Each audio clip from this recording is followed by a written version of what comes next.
President Emmerson Mnangagwa's bid to extend his rule to 2030, effectively suspending 2028 elections, may be the very catalyst Zimbabwe's fractured opposition needed to end its long period of dormancy. Sanabana mashoko kudanyo kupangwa na chinzi backlash over Mnangagwa 2030 plot. You can go subscribe or like it on the bell icon.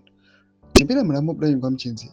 Mnangagwa, who rose to power after a coup against the long-time ruler Robert Mugabe 9 years ago, has been ruling amid timid opposition after he crushed the Citizen Coalition for Change in civil society. Opposition against his government has only come from inside his ruling ZANU-PF since the controversial 2023 elections, but they tabled on proposed changes to the constitution in cabinet last week seems to have dramatically changed the status quo. Justice Minister Zimbi tabled far-reaching proposals to amend the constitution, which include extending Mnangagwa's term by 2 years when it expires in 2028. The 23rd agenda was first adopted at the ruling ZANU-PF Party's conference held in Bulawayo 2 years ago. At the conference, then party legal secretary PANECHAMISA said the proposal to extend Mnangagwa's term needed a referendum.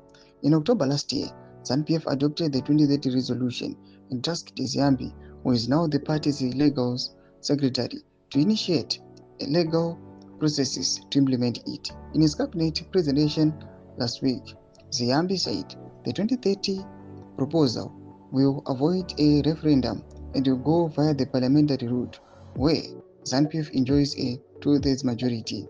Under the draft amendments, the president would instead be chosen by a joint sitting of parliament instead of the masses. Former CCC Vice President Ndayibiti, who announced his retirement from party politics after 2023 elections fiasco, on Friday announced that he was ready to work with CHAMISA again to fight the 2030 agenda. Doma developments aripo pena comment section menu dzafungura ema kuti kudiba musoro pechiriko ichi. So subscribe or like, on the bell icon.